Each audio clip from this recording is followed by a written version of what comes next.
पंजाब के लुधियाना में पुलिस अब कोरोना से बचने के लिए लोगों को किट भी मुहैया करा रही है।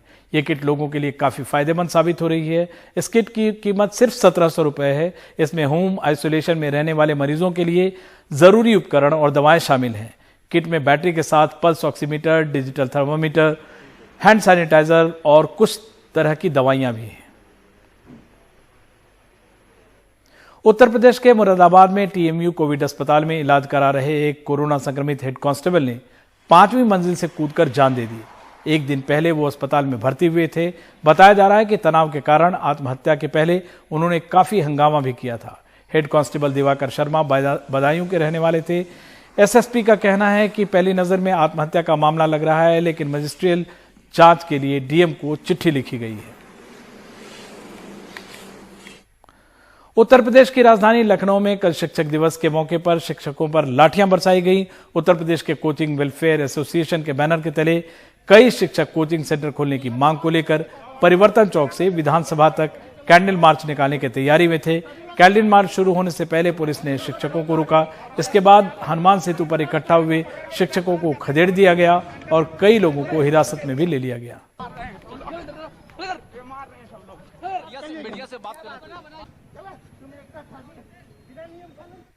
और शिक्षक दिवस के दिन खबर छत्तीसगढ़ के नक्सल प्रभावित बस्तर जिले से, जहां नक्सलियों से बारूद से एक स्कूल को उड़ा तो दिया, लेकिन शिक्षा की लौ जलती रही। अब सुकमा जैसे जिलों में आदिवासियों के परंपरागत झोपड़े स्कूलों की शक्ल ले रहे हैं। शिक्षा दूत बच्चों को पढ़ा रहे हैं।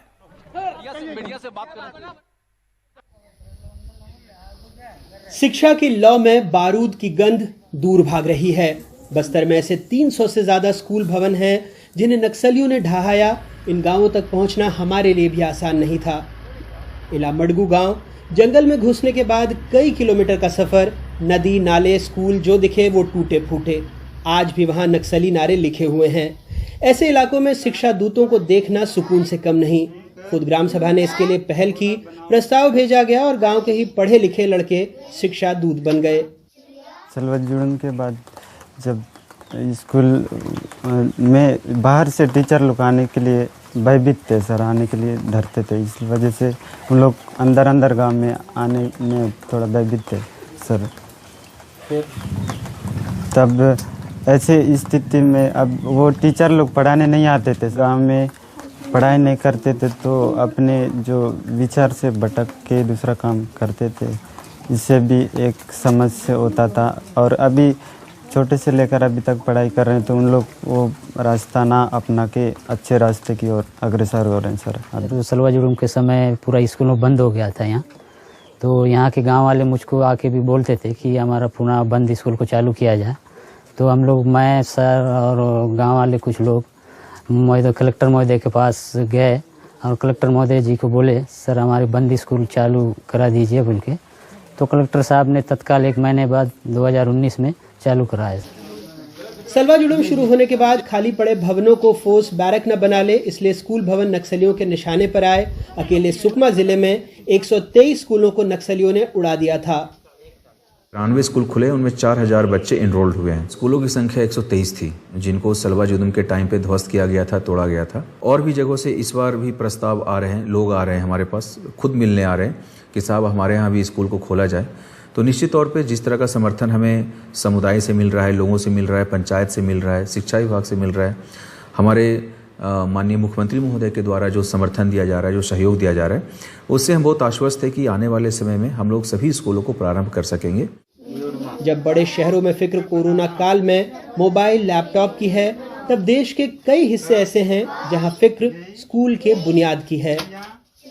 शिक्षक दिवस के दिन एक कहानी ये भी, जहां तकलीफ इंटरनेट, मोबाइल या लैपटॉप की नहीं है, जहां फिक्र इस बात की है कि इनका स्कूल चलता रहे। जहां शिक्षकों के पास भारी भरकम डिग्री नहीं है, शिक्षा दूत ही सही, लेकिन इन्हें पढ़ा लिखा कर इस काबिल बना दें कि इनके आगे का भविष्य मुश्किल ना हो। सुकमा से अपने सहयोगी विकास, कैमरा पर्सन रिजवान खान के साथ अनुराग द्वारी, एनडीटीवी इंडिया। शिक्षक दिवस यानी 5 सितंबर की ये रिपोर्ट। शिक्षा की लौ जलती रहेगी। और अब शिक्षक दिवस के मौके पर कल आई कई राज्यों में युवाओं, बेरोजगार छात्रों और शिक्षकों ने विरोध प्रदर्शन किया।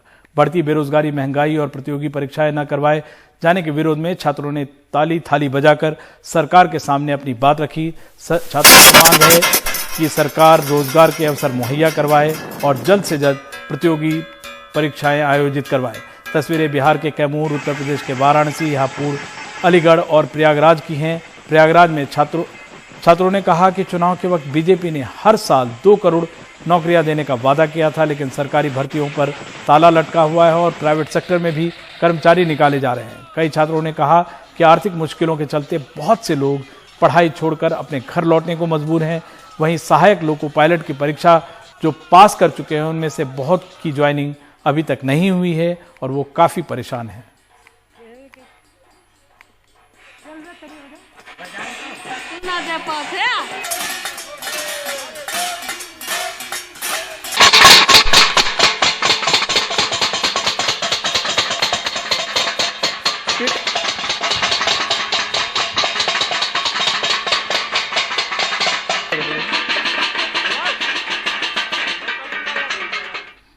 और कई शहरों में सड़कों पर भी प्रदर्शन हुआ। बड़ी संख्या में छात्र सड़कों पर निकले, ताली और थाली बजाई और रोजगार की मांग की।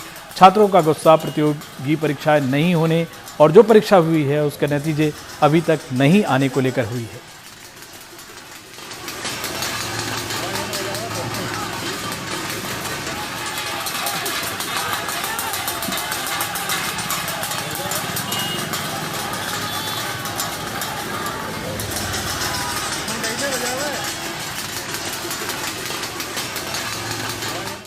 और ऐसी एक और मार्मिक तस्वीर आपको दिखाते हैं। आप देखिए कितनी बड़ी संख्या में छात्र सड़कों पर निकले हैं और रोजगार की मांग कर रहे हैं और परीक्षा आयोजित करने को कह रहे हैं।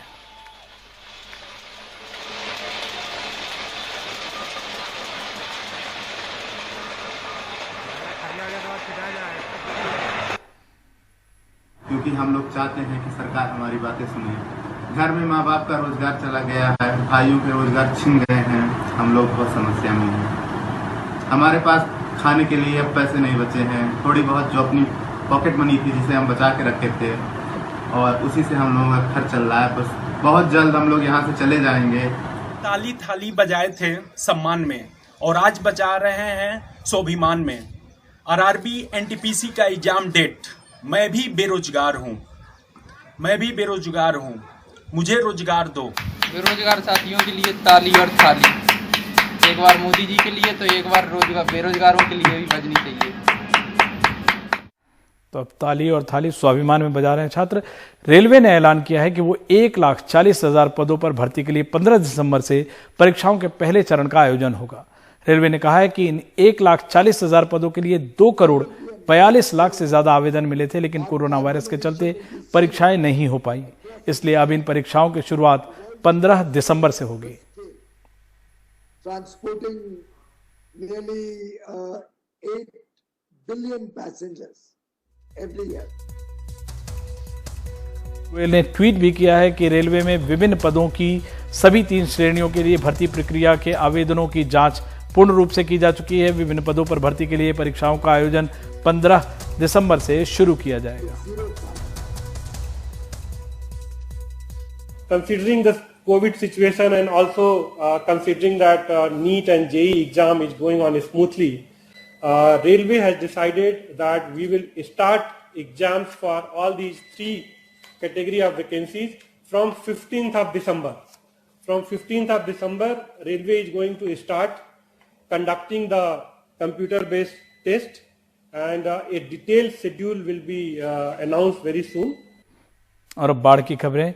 महाराष्ट्र के धुले में भारी बारिश के बाद नदियां उफान पर हैं। मंडल नदी का जलस्तर बढ़ने के बाद कोठार डैम लबालब भर गया है। देवभाने और लाखमनी को जोड़ने वाली सड़क भी बह गई है।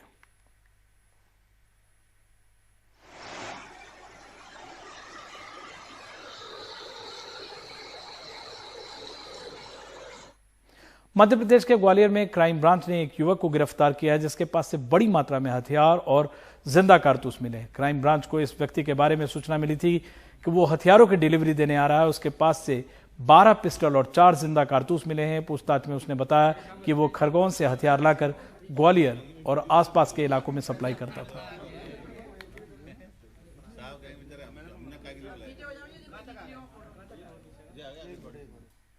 शिमला और कालका के बीच चलने वाली हेरिटेज ट्रेन सेवा फिर से शुरू कर दी गई है। कोरोना के मद्देनजर हेरिटेज ट्रेन को मार्च में बंद कर दिया गया था, लेकिन अब ये फिर से सेवा ये शुरू कर दी गई है। हेरिटेज ट्रेन यहाँ घूमने आने वालों में काफी लोकप्रिय है। ट्रेन से खासकर ठंड के मौसम में बर्फ से घिरी वादियों का नजारा देखने लायक होता है।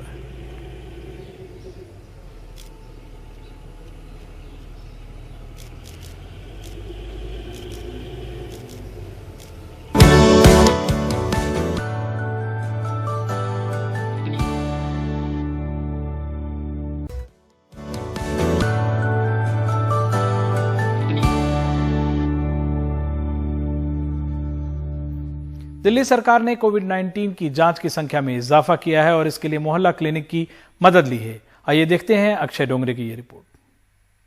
दिल्ली में एक बार फिर से कोरोना वायरस के केसेस में इजाफा होने लगा है। तकरीबन रोज 2500 से ज़्यादा केस दिल्ली में आने लगे हैं, जो एक बेहद चिंता का विषय है। नए केसेस के आने के बाद दिल्ली में एक्टिव मरीजों की संख्या, कोरोना वायरस के जो मरीज हैं उनकी संख्या 17,000 के ऊपर पहुंच चुकी है। यहाँ पर अगर रिकवरी रेट की बात करें तो वो 90% से वापस नीचे आ चुका है। तो ये बात काफ़ी चिंताजनक न सिर्फ लोगों के लिए बल्कि सरकार के लिए भी है। तो कोरोना वायरस के संक्रमण से लड़ने के लिए दिल्ली सरकार का एक बेहद महत्वपूर्ण बड़ा प्लान है कि दिन में तकरीबन 40,000 टेस्ट किए जाए। इसमें दोनों रैपिड एंटीजन और RT-PCR टेस्ट होंगे। तो दिल्ली सरकार ने फैसला लिया है कि जितने भी दिल्ली में मोहल्ला क्लिनिक है उन सभी में आने वाले कुछ दिनों में कोरोना की टेस्टिंग शुरू हो जाएगी। दिल्ली में 452 मोहल्ला क्लिनिक चालू हैं, जहां सैकड़ों लोगों को जरूरी स्वास्थ्य सेवाएं दी जाती हैं, जिनमें दवाओं से लेकर रोग की पहचान और सलाह सब मुफ्त दी जाती है। मोहल्ला क्लिनिक में सामान्य सलाह सुबह 8 बजे से दिन के 2 बजे तक, जांच दिन में 2 बजे से शाम 6 बजे तक। रोज जांच के बाद मोहल्ला क्लिनिक सैनिटाइज होंगे। रैपिड एंटीजन टेस्ट मोहल्ला क्लिनिक में किए जाएंगे। दिल्ली के मुख्यमंत्री ने शनिवार को बताया कि मोहल्ला क्लिनिकों के अलावा बाजारों वगैरह में भी जांच केंद्र बनाए जा रहे हैं, ताकि दिल्ली में जांच की क्षमता बढ़े। अभी हफ्ता भर पहले तक हम 18,000, 17,000, 20,000 के करीब रोज टेस्ट किया करते थे। हमने एकदम से 40,000 कर दी है टेस्टिंग। तो ये जो हमने डबल टेस्टिंग की है, डबल कर दिया, 20,000 से 40,000 टेस्ट कर दिए हैं, ये दिल्ली में ज्यादा कोरोना के डेली नंबर आने का सबसे बड़ा कारण है। लेकिन हमें घबराने की जरूरत नहीं है। जैसा मैंने कहा, सरकार जांच की क्षमता भी बढ़ा रही है और मोहल्ला क्लिनिक भी इस मुहिम से जुड़ रहे हैं। लेकिन इसके लिए सरकार को देखना होगा कि मुनासिब ट्रेनिंग दी जाए, सैनिटाइजेशन हो और स्वास्थ्य कर्मियों की सेहत ठीक रखने के लिए सुरक्षा का साजो सामान हो। दिल्ली में मोहम्मद कैफ के साथ अक्षय डोंगरे, NDTV इंडिया।